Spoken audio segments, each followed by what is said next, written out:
खाता छाप के कैंडिडेट बने बीरगंज से राजेश मान सिंह। नमस्ते, अपने के स्वागत बा। धन्यवाद। रात के 11:15 बज रहल बा। दिन भर सवेरे से लेके अभी तक कार्यकर्ता के जमावड़ा भीड़ भाड़ उतने बा। एक दिन में लगभग कितना वार्ड के अपने के मतलब टारगेट रखले बानी, कितना 32 को वार्ड में कितना वार्ड घूम चुकनी, कितना बार 32 में तो शुरू से हम तो मतलब नॉमिनेशन से पहले ही से ही लागल बानी सन। लगभग सब वार्ड सब हमने के घूम चुकल बानी, लेकिन अब 12-13 के सब वार्ड में अब फिर घूम रहल बानी सन। गांव में जाता नहीं तो सब लोग अपने के का कह रहा बा। देखिए, जनता बदलाव चाहता है। जनता के अभी के स्थिति में परिवर्तन जनता चाहता है। अपने के जैसे अचानक ही शुरू में अपने के लोसपा छोड़ के एमआलए में जाए के प्रोग्राम में रहने, मतलब पत्रकार सम्मेलन का घोषणा भी करनी, फिर जसपा से आ गए, कैसे परिस्थिति बदलते चल रहे ना। देखिए, हम लोसपा ये कारण से त्याग ले रहने की मतलब कमती में एक गुटबंदी के राजनीतिक से हम दिक्कवाक हो गए। हाँ, तो जाए से पहले ही जो दुकानदारी चला रहा व्यक्ति के मतलब दुकानदारी बंद हुई कह के वो डर के चलते वो लोग पहले ही त्रसित रहलन सन। तो वो बैठे के मतलब हमने के उचित ना समझने का है कि वास्तव में कहल जाओ हमार तू जौन घोषणा कही वो हमार भूल रहे। अपने के 5 दलीय सत्तारूढ़ गठबंधन के और भी जौन दल बा ओकर अपने के प्रतिक्रिया का बा। ग्रास रूट के जौन कार्यकर्ता अभी भी वार्डा में छोटे छोटे पैनल हर एक पार्टी के अलग अलग वार्डा अध्यक्ष वार्डा सदस्य लड़ रहल बानी, बिहार राजेश मान जी के वोट काहे दी ओकर गारंटी का बा? ना एगो कथी बात बा कि केंद्र के निर्णय है कि सिर्फ मेयर और उप मेयर में गठबंधन के हमने के साझा उम्मीदवार हैं सन। विश्वास ले रख ले बानी। आज देखो रहल बानी कि मतलब जोन रवा वार्ड में कोनो पार्टी के हो, लेकिन वो लोग गठबंधन के साझा उम्मीदवार के ही खुल के साथ देता रहन सन। ये हम महसूस के लिए बानी। जसपा के कैंडिडेट राजेश मान जी के मेयर जीत जान तो हई काम करन कह के घोषणा पत्र सार्वजनिक कैले। देखिए, हमने के इस बार घोषणा पत्र ना हमने के संकल्प पत्र कह के हमने के आ रहल बानी। हमने के जसपा के ना गठबंधन के ही साझा संकल्प पत्र आई और जल्दी रवा लोग इनके हाथ में पहुंची। कौन कौन मुद्दा बीरगंज के विकास के मुद्दा, विकास की योजना समझ ले? देखिए, खासकर रवा लोग इन जानते बानी, खासकर जो बीरगंज के पहचान खातिर कौन क्षेत्र में हमने के कथी के आवश्यक बा उस सब मुद्दा के हमने के समटल बानी। जेंगे जब बीरगंज के पहचान तब तक ले संभव ना हुई जब तक ले बीरगंज के हर एक तबका में रवा लोग शिक्षा सर्वसुलभ तरीका से ना मिली। कहे के तो बहुत चीज़ कहल जाता। स्वास्थ्य के क्षेत्र उहेंगे बा, स्वास्थ्य में व्यापक हमने के सुधार ले के जरूरी बा। खासकर भ्रष्टाचारी हमने के निर्मूल करेगा बीरगंज महानगर पालिका, वो हमने के वो कैले बानी। ये ना जोन जनता के ऊपर जोन कर के मार बढ़ाइल गई बा, सर्वसाधारण जनता से लेके व्यापार व्यवसाय करे वाला व्यक्ति के ऊपर भी जोन कर उ कर रहा बा, हमने के उ कर के मूल्य में कम करम दायरा बढ़ाए सन। ये हमने के सब घोषणा पत्र में बा होंगे। हमने के खासकर जौन बीरगंज के 36,000 घर दूरी बा होमे जौन बिजली पानी जौन लागल रहल बा ओकर न्यूनतम महसूल के हमने के नगर पालिका ही ओकरा के पे करी। राजेश मान जी के पृष्ठभूमि थोड़ा ठीक नहीं है पहले से, वहाँ के गुंडा मावाली किस्म के प्रवृत्ति रहे। आज वहाँ के कैसे वोट देहल जाए एक किस्म के प्रचारबाजी कर रहा बा लोग। अपने एगो गुंडा है कि नेता है? देखिए, ये सब तो रवा देश के चौथो अंग ही। हमार पारिवारिक पृष्ठभूमि कथी है रवा लोग निमन से अध्ययन करके जनता के सामने रख सकता नहीं। दूसर का बात जे हमरा ऊपर ही प्रोपोगंडा करके आक्षेप लगावता होकर पृष्ठभूमि कथी और रवा लोग एकरो के उजगार करी।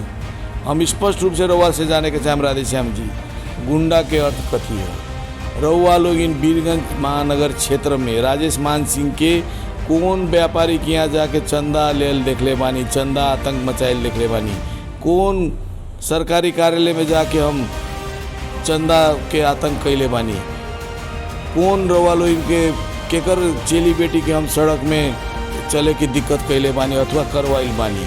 गुंडा के अर्थ ह कथी?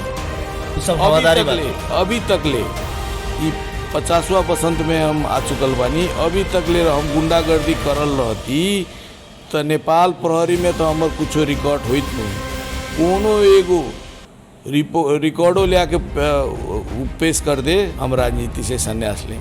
मेयर साहब अपने जीत जाए तो बिहार पूर्व मेयर विजय कुमार सरावगी जी के जेल हाल दिन छु, हथकड़ी लगाऊँ छु, ऐसा स्टेटमेंट देहल उचित रहे? स्टेटमेंट रोवा लोग एकरा के बंगा के प्रस्तुत कैल बा, टेढ़ मेढ़ करके प्रस्तुत कैल बा। हम अभी वो बात स्पष्ट रूप से कहे के चाहें, नगर पालिका में जोन व्यापक हरेक क्षेत्र में जोन व्यापक भ्रष्टाचारी भइल बा, ओकर फाइल के हमनी के संबंधित निकाय जोन अख्तियार दुरुपयोग अनुसंधान आयोग बा, ओकरा के बला के उ संबंधित फाँट के फाइल के हमनी के ओकरा जिम्मा लगाएं। इन कानून अंतर्गत जे दोषी मिली ओकरा के का अख्तियार हथकड़ी ना लगाई, हम ई बात कहले बानी। अच्छा, अब जैसे मान ली कि जे चुनाव अब सर पर बा, अब वोटर लोग अपने के वोट काहे दी, का विश्वास करता है? देखिए, एगो शुरू से हम कहता नहीं, हम एगो वीरगंज के बेटा हैं, हमार जन्मभूमि वीरगंज, हमार कर्म भूमि वीरगंज। उ नाता से वीरगंज के जोन पहचान कायम करे के बा, उ पहचान अगर कोनो कायम कर सकता तो हमनी के गठबंधन के साझा उम्मीदवार ही कायम कर सकता। हमनी के गठबंधन के साझा उम्मीदवार में ई क्षमता बा, हमनी के वीरगंज में जोन संभावना बा, उ संभावना संभव करे के क्षमता हमनी में बा। ई कारण से भी जनता हमरा के मत दी, काहे कि विगत के दिन के वीरगंज महानगर पालिका के मेयर के देख चुकल बा। उ केंगे एगो व्यापारिक पृष्ठभूमि से आके 4.5 वर्ष जोन उ चलाइलन, होमे जनता का शिक्षा से लेके स्वास्थ्य से लेके हर एक क्षेत्र में महानगर पालिका के पूर्ण रूप से ओकरा के भ्रष्टाचारी में लिप्त कर दिले बा। उस संस्था ही करप्ट कर दिले बा। अच्छा, एक मिनट, संस्था ही करप्ट कर दिले बा। अब उहे व्यक्ति आके पुनः कहता हम पैसा से सब कुछ कर लेंगे, हम इसको भी खरीद लेंगे, उसको भी खरीद लेंगे, हाँ, इसका भी घमंड तोड़ देंगे, उसका भी घमंड तोड़ेंगे, हम पैसा से कुछ भी कर सकेंगे। तो जनता स्पष्ट रूप से जानता, जोन व्यक्ति 4.5 वर्ष में तनी मनी पैसा छीट के उ कैलक, अब तो उ सीधे कहता कि हम बम्पर उपहार में एक गो ओड़ा के 55 लाख तक ले देवे के तैयार बानी चुनाव जीतेला। तो उ व्यक्ति जब पैसा उतना पैसा खर्च करके आई, उ 5 वर्ष में अब जीत के आई, तो 5 वर्ष में कथी करी करके जनता एकदम स्पष्ट रूप से बुझ रहा बा। तो उहे से खातिर पूछ रहा, वो तो बजट छुटिए हो। देखिए, हम जोन गाड़ी चढ़ता नहीं रवा देखता नहीं, वो हमार संगतिया के गाड़ी है। हमरा पहले जोन 2-3 गो गाड़ी बा, हमार नातेदार संगतिया ही देले बा।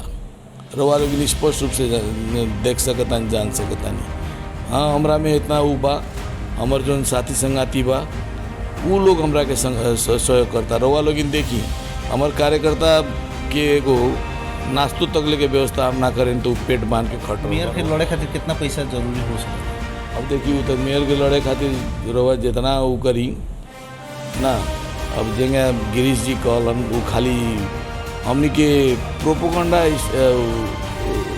स्टंट में हमनी के विश्वास ना रखें सब, खासकर आइल बड़न लड़ियन सब ओकरा के लड़े के अधिकार हुई, लेकिन हमरा करे के बा ना कि हम अपन बाबूजी के नाम पे कुछ करें। हाँ, तीसरका खिलाड़ी गिरीश जी के इला के चलते कुछ पहाड़ी वोट अपने कटे के संभावना बा ना, कुछो कटी वटी ना, हम तो और विश्वास रख लें और हमरा के थप मत मिली ना। जे ई माटी के कर्म भूमि बनाइल बा, उहे के नु जनता रुचाई। रवा जन्म यहाँ ले, माँ कर्म भूमि दोसर ठाई में बनाए, माँ यहाँ आके अचानक लड़म। 10 दिन पहले तक ले रवा कहले रही कि हम चुनाव ना लड़म, अब अचानक आके हमरा तो कहना न कहना, उसे ये सब कोनो एगो ग्रैंड डिजाइने बुझाता। शुरू में अपने के मेयर साहब जीतला के बाद में हजारीमल धर्मशाला के अपने के इशू बड़ा अपने के कड़कैले रहने, कौन ऐसा चीज़ अपने के दिल मिल गई कि डील मिल गई कि अपने लगन वो मुद्दा छोड़ दी? अब एगो बात तो हमरा केंगे समझ में ना आवेला। जिला प्रशासन में जाके देख, हम ओकरा के हम ओकर जोन टाइम में पहुँचाए के रहे, उ टाइम में पहुँचा के ही हम चुपचाप से बैठल बानी। ओकरा के यहाँ से हमनी के सार्वजनिक संपत्ति कायम करे वाला हिसाब से सिफारिश करके ही ऊपर भेजल गई बा।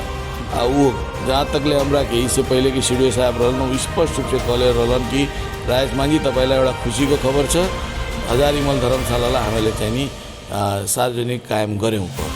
तब जब बोली ओकरा के जब हमर जो लक्ष्य में पहुँचा के रहे उ लक्ष्य में पुगा देनी उ विषय में हम कथी बोलत फिरी। अपने मेयर जीतता नहीं तब बीरगंज के मुख्य सड़क टूटी कि ना टूटी? देखिए उ सब अभी अदालत में विचाराधीन मुद्दा बा, ओकर विषय में बोले के अभी हमरा उतना औचित्य होई कि हम जैसन हमरा नहीं के लागत। मेयर साहब कहतनी कि राजेश मान जी स्विमिंग पूल के अपन एगो जिम्मा ले बानी, इतना दिन से चला रहा बानी, ओमे मछली पोसे नहीं, खिलाड़ी लोग के पौड़ी खेले खातिर ओमे पानी तक के व्यवस्था ना होला, छठ लगाए तो और सब फंक्शन होला, ये सब भी बात आवेला, ओकरा के व्यवस्थित हिसाब से अपने संचालन काहे नहीं करता? एगो बात कथी कहता कहे के चाहता नहीं, पहिल का बात तो राजेश मान सिंह अगर उ स्विमिंग पूल ले हुई राजेश मान सिंह के ऊपर कार्रवाई होके के चाहिए। दूसर का बात कोनो हमर नाता संगतिया कोनो ले बा तो अगर उ लोग गलत करता मछली पोसले बा तो कितना मछली बेचले बा पूरी कड़ो हुई। अभी भल हम जानिए जब मैं मेयर साहब ही ऐसा बात करता रहन तो केंगे उ फिर पुनः उहे व्यक्ति के उ ठेका दिला। केवल स्टंट जोन करे में हमने के मेयर साहब बहुत माहिर बा। हम तो उनका के खुला चुनौती वो दिन बहस कार्यक्रम में ऋषि धमरा के बहस कार्यक्रम में एकदम स्पष्ट रूप से कहले बानी, उनकर आसे पासे बोलले रहे वो दिन कि एंगे कल हम कहनी भाई तू कागज देख लिखतम के आगे वक्तम ना होखेला। महानगर पालिका में जोन डाटा बा उ डाटा में के बा ठेकेदार कितना में ले बा केंगे ले बा काहे काम नहीं के करत, अगर गलत करता तो ओकरा के हथकड़िया ना ले जाके जेल में डाला लोगिन, तो हमें हमरा के घसीटला से का मतलब बा।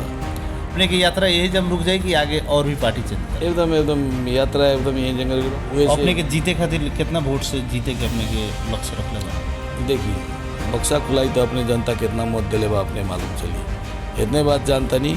मिनिमम 35,000 के टारगेट एगो बाटे बीरगंज, अपने के कितना मिली?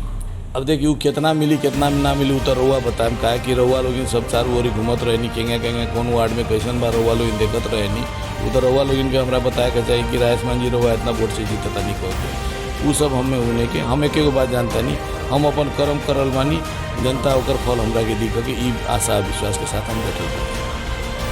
दर्शकबिन यहाँ के बानी राजेश मान सिंह, बीरगंज महानगर पालिका नेपाल के ही प्रमुख आर्थिक नगरी, मध्य प्रदेश की एकमात्र राजधानी कहल जाए, आर्थिक राजधानी महानगर पालिका। बीरगंज महानगर पालिका के सत्तारूढ़ गठबंधन के उम्मीदवार, साझा उम्मीदवार जसपा के कैंडिडेट राजेश मान सिंह अभी रात के लगभग 12 बजे जा रहा बा। हमनी के अंतर्वार्ता दिन में यहाँ के इतना ना शेड्यूल जौन बा व्यस्त बा, जौना के चलते हमनी के रात में आके ही अपने के इंटरव्यू अंतर्वार्ता करे के पड़ रहा बा। अपने के वीडियो अच्छा लागी एकरा के और साथी समक्ष पुरियावल जाए, यहाँ के प्रतिक्रिया, यहाँ के जवाब से रुआ कितना सहमत बने वो भी अपन प्रतिक्रिया अपने कमेंट बॉक्स में लिखल जाए, यहाँ के मैसेज कल जाए कि जहाँ अच्छा लगल अपने के इंटरव्यू। चलिए thank you so much for watching this video, अपने के भी थैंक यू, धन्यवाद।